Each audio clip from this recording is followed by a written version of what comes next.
Depth of Quran YouTube চ্যানেলের সম্মানিত দর্শক শ্রোতাগণের প্রতি সালাম জানাচ্ছি। আসসালামু আলাইকুম ওয়া রাহমাতুল্লাহি ওয়া বারাকাতুহু।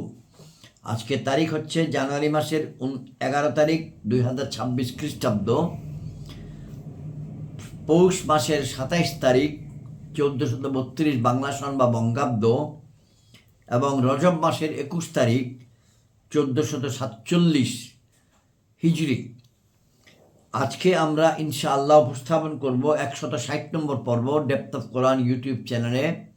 এখানে আমরা পবিত্র কোরআন শরীফ থেকে তেলাওয়াত করি এবং তার বাংলা অর্থ উপস্থাপন করি বা আলাদা পর্বে ইংরেজি অর্থ উপস্থাপন করি। আজকে 160 নম্বর পর্বে 160 পর্বে আমরা পবিত্র কোরআনের 20 নম্বর সূরা তাহা বা তাহা এর আয়াত নম্বর 128 থেকে 135 পর্যন্ত তেলাওয়াত করব এবং এর বাংলা অর্থ উপস্থাপন করব ইনশাআল্লাহ। এর মাধ্যমে সূরা তাহা তেলাওয়াত এবং অর্থ উপস্থাপন শেষ হবে। 121 নম্বর পর্ব থেকে 160 নম্বর পর্ব পর্যন্ত, মাফ করবেন, 160 নম্বর পর্বের মাধ্যমে 160 নম্বর পর্বের মাধ্যমে সূরা তাহার তেলাওয়াত এবং অর্থ উপস্থাপন শেষ হবে। আমরা বিভিন্ন পর্বে একটু একটু করে সূচনা বক্তব্য দিয়েছি। আজকে সূরা তাহা শেষ করার এই সর্বশেষ পর্বে আমরা সারমর্মটা টানতে চাই, সারমর্মটা নিয়ে নিতে চাই। এই সূরাতে মূসা আলাইহিস সালামের নবুয়ত প্রাপ্তি, মূসা আলাইহিস সালাম এবং ওনার আপন ছোট ভাই হযরত হারুন আলাইহিস সালাম, তাদের মধ্যে ফিরআউনের সঙ্গে যে ইন্টারাকশন হয়েছে, কথোপকথন হয়েছে, মোকাবেলা হয়েছে, ঘটনা ঘটেছে, তার বিস্তারিত বর্ণনা ছিল। বনি ইসরাইল সম্প্রদায়কে নিয়ে মূসা আলাইহিস সালাম লোহিত সাগর পার হয়ে নিরাপদে চলে আসলেন। তার লাঠির মাধ্যমে পানিতে বাড়ি দিয়ে একটা রাস্তা বের করে আল্লাহর দয়ায়, আল্লাহর হুকুমে তিনি পার হলেন এবং ফেরাউন ওই একই রাস্তা অনুসরণ করতে গিয়ে ডুবে মারা গেল তার লোকজনকে নিয়ে, সৈন্যবাহিনীকে নিয়ে। এই কাহিনীটা পুরাপুরি বর্ণনা এসেছে এবং এখানে যে সবচেয়ে বড় শিক্ষাগুলি হচ্ছে কোরআন এবং আল্লাহ সম্বন্ধে শিক্ষাটা হচ্ছে কোরআন বোঝা হিসেবে নয়, বরং হিদায়ত এবং ক্ষমার বার্তা নিয়ে মানুষের কাছে এসেছে। এটা আল্লাহর বিশাল এক নিয়ামত, যিনি সার্বভৌম ক্ষমতার অধিকারী। মূসা আলাইহিস সালামের কাহিনী প্রসঙ্গে শিক্ষা হলো, সূরার বড় একটি অংশে মূসা আলাইহিস সালামের নবী জীবনের কাহিনী বর্ণিত হয়েছে। অহংকারী ফিরআউনের সামনে তার বলিষ্ঠ কণ্ঠ আজও যেন বাতাসে ভেসে বেড়ায়। অহংকার এবং অবাধ্যদের পরিণতি প্রসঙ্গে উপসংহার বা শিক্ষা হলো, ফিরআউন অহংকার দেখিয়েছিল, স্পষ্ট সত্য থেকে মুখ ফিরিয়ে নিয়েছিল। বনি ইসরাইলও মূসা আলাইহিস সালামের 40 দিনের অনুপস্থিতির সময়ে বাছুর পূজার মাধ্যমে নবীর অবাধ্যতায় লিপ্ত হয়েছিল। এদের সবার জন্য ছিল কঠিন শাস্তি। এবং সর্বশেষ উপসংহার বা শিক্ষা হলো, আমাদেরকে অবিচল থাকতে হবে, দ্বীনের পথে অটল অবিচল থাকতে হবে, তাহলে মিলবে অফুরন্ত পুরস্কার। আল্লাহ তাআলা পঞ্চম, আল্লাহ তাআলা আজকের আলোচ্য বিষয় সর্বশেষ এপিসোডে আল্লাহ তাআলা মুশরিকদেরকে আপাতত ছাড় দেওয়ার কারণ পরিষ্কার করলেন এই তেলাওয়াতে, এই পর্বে, যেটা পড়ব 160 নম্বর পর্বে। পাশাপাশি নবী আলাইহিস সালামের জন্য কিছু উপদেশ এখানে আছে।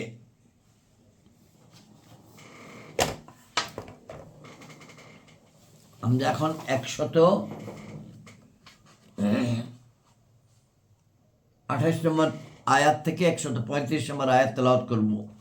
তার আগে দরুদ শরীফ। আল্লাহুম্মা সাল্লি আলা মুহাম্মাদিন ওয়া আলা আলি মুহাম্মাদিন কামা সাল্লাইতা আলা ইব্রাহিম ওয়া আলা আলি ইব্রাহিম ইন্নাকা হামিদুম মাজিদ। আল্লাহুম্মা বারিক আলা মুহাম্মাদিন ওয়া আলা আলি মুহাম্মাদিন কামা বারাকতা আলা ইব্রাহিম ওয়া আলা আলি ইব্রাহিম ইন্নাকা হামিদুম মাজিদ। আল্লাহুম্মা সাল্লি আলা সাইয়্যিদিনা মুহাম্মাদিন উসিলাতি ইলাইকা ওয়া আলিহি ওয়া সাল্লিম সাল্লাল্লাহু আলাইহি ওয়া সাল্লাম। আউযু বিল্লাহি মিনাশ শাইতানির রাজীম। বিসমিল্লাহির রহমানির রহিম। আফালাম ইয়াহদি লাহুম কাম আহলাকনা ক্বাবলাহুম মিনাল কুরুনি ইয়ামশুনা ফি মাসাকিনিহিম ইন্না ফি যালিকা লাআয়াতিল লিউলিন নুহা ওয়ালাউলা কালিমাতুন সাবাকাত মির রাব্বিকা লাকানা লিজামাও ওয়া আজালুম মুসাম্মা ফাসবির আলা মা ইয়াকুলুনা ওয়াসাব্বিহ বিহামদি রাব্বিকা ক্বাবলা তুলুইশ শামসি ওয়া ক্বাবলা গুরুবিহা ওয়া মিন আনাইল লাইলি ফাসাব্বিহ ওয়া আতরাফান নাহারি লাআল্লাকা তারদা ওয়ালা তামুদ্দান্না আইনাইকা ইলা মা মাত্তানা বিহি আজওয়াজাম মিনহুম জাহরাতাল হায়াতিদ দুনিয়া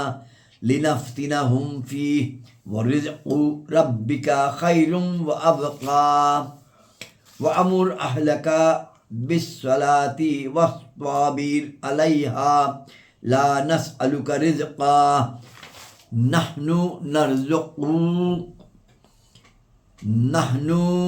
নারযুকুক ওয়াল আকিবাতু লিত্তাকওয়া ওয়া ক্বালু লাউলা ইয়াতিনা বিআয়াতিন মির রাব্বিহি আওয়ালাম তা'তিহিম বায়্যিনাতু মা ফিস সুহুফিল উলা ওয়ালাউ আন্না আহলাকনাহুম বিআযাবিম মিন ক্বাবলিহি লাকালু রাব্বানা লাউলা আরসালতা ইলাইনা রাসূলান ফানাত্তাবি আয়াতিকা মিন ক্বাবলি আন নাযিল্লা ওয়া নাখযা কুল কুল্লুম মুতারাব্বিসুন ফাতারাব্বাসু ফাসাতা'লামুনা মান আসহাবুস সিরাতিস সাওয়্যি ওয়া মান ইহতাদা। সাদাকাল্লাহুল মাওলানা আযীম। আমরা এখন 128 নম্বর আয়াত থেকে বাংলা অর্থ উপস্থাপন করব ইনশাআল্লাহ। 128, তবে কি তাদের এটা থেকে সৎপথ পাওয়া গেল না যে আমি তাদের পূর্বে কত জনগোষ্ঠীকে ধ্বংস করেছি যাদের বসবাসের স্থানে এরা বিচরণ করছে। নিঃসন্দেহে তাতে নিদর্শনসমূহ রয়েছে বিবেকবানদের জন্য। মক্কার কাফেররা ব্যবসায়িক সফরগুলিতে যাওয়া আসার সময় ওই ধ্বংসপ্রাপ্ত বস্তিগুলোতে চলাফেরা করত।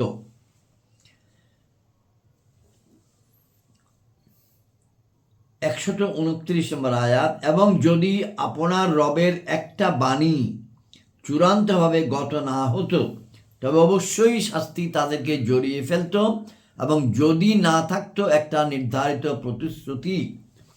এখানে 182 এবং 183 নম্বর আয়াতের টিকা, 182 এবং 183 নম্বর টিকা পৃষ্ঠা নম্বর 852-এ কথাটা হচ্ছে এই, আপনার উম্মতি দাওয়াত ওই সব উম্মত যাদের প্রতি দ্বীনের দাওয়াত পৌঁছে, অর্থাৎ সমসাময়িক বেঈমান লোক, এর উপর পার্থিব সাধারণ শাস্তি আসবে না, যা হবার পরকালে হবে।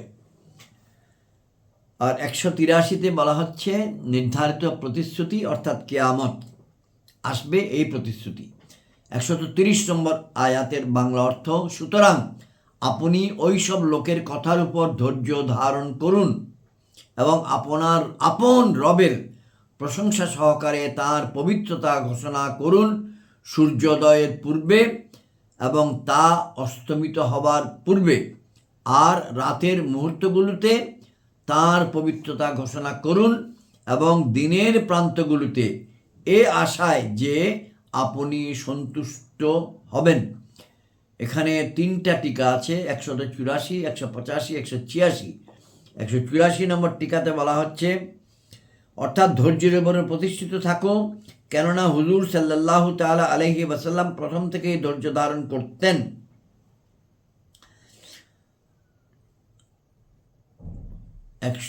যদি আয়াতের উদ্দেশ্য এই হয় যে কাফিরদের নির্যাতনগুলো সহ্য করে যাও, তাদেরকে কিছুই বলো না, তবে এই আয়াত জিহাদের আয়াত দ্বারা মানসুখ হয়ে গিয়েছিল। আচ্ছা, টিকা 185, এখানে তাসবিহ ও তাহমিদ দ্বারা নামাজ বোঝানো হয়েছে। ফাসবির আলা ইউকাউলুনা ওয়াসাব্বিহ বিহামদি রাব্বিকা ক্বাবলা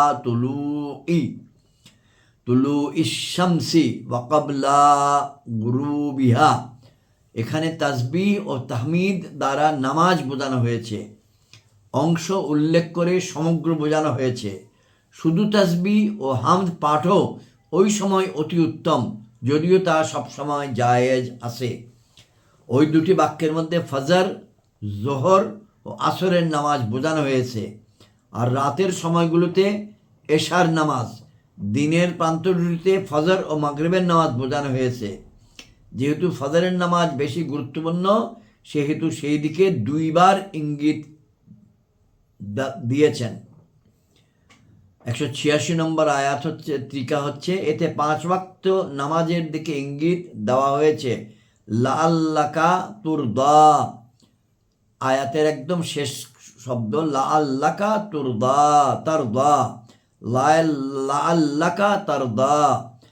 এতে 5 ওয়াক্ত নামাজের দিকে ইঙ্গিত দেওয়া হয়েছে। লাআল্লাকা তারদা থেকে বোঝা গেল যে আমাদের নামাজগুলো এবং হুজুরের নামাজগুলোর উদ্দেশ্যের মধ্যে পার্থক্য রয়েছে। আমাদের নামাজগুলো গুনাহের ক্ষমার জন্য, আর হুজুরের নামাজ মর্যাদা বৃদ্ধির জন্য।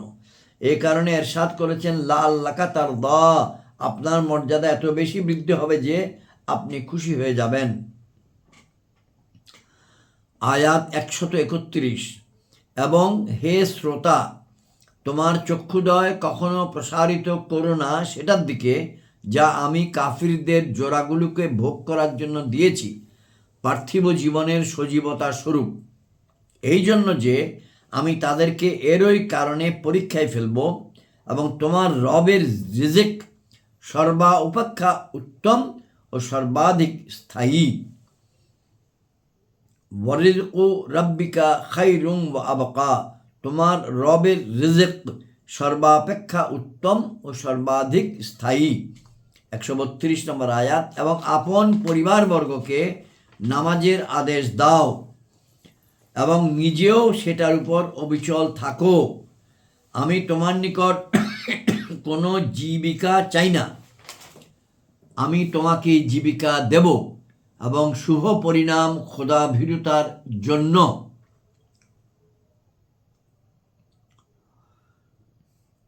133 নম্বর আয়াত, এবং কাফিরগণ বলল, ইনি আপন রবের নিকট থেকে কোনো নিদর্শন কেন নিয়ে আসছেন না? তাদের নিকট কি এর বিবরণ আসেনি যা পূর্ববর্তী সহিফা সমূহে রয়েছে? 134 নম্বর আয়াত, এবং যদি আমি তাদেরকে কোনো শাস্তি দ্বারা ধ্বংস করে দিতাম রসুল আসার পূর্বে, তবে তারা অবশ্যই বলতো, হে আমাদের রব, তুমি আমাদের প্রতি কোনো রসুল কেন প্রেরণ করনি যাতে আমরা তোমার নিদর্শনসমূহের উপর চলতাম লাঞ্ছিত ও অপমানিত হওয়ার পূর্বে?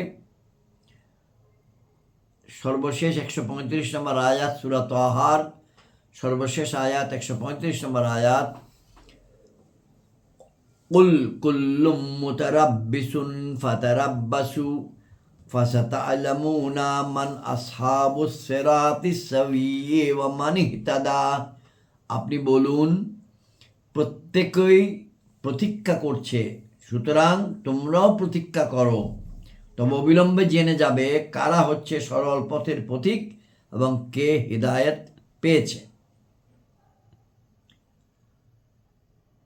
আলোচনা শেষ। আসসালামু আলাইকুম ওয়া রাহমাতুল্লাহি ওয়া বারাকাতুহু।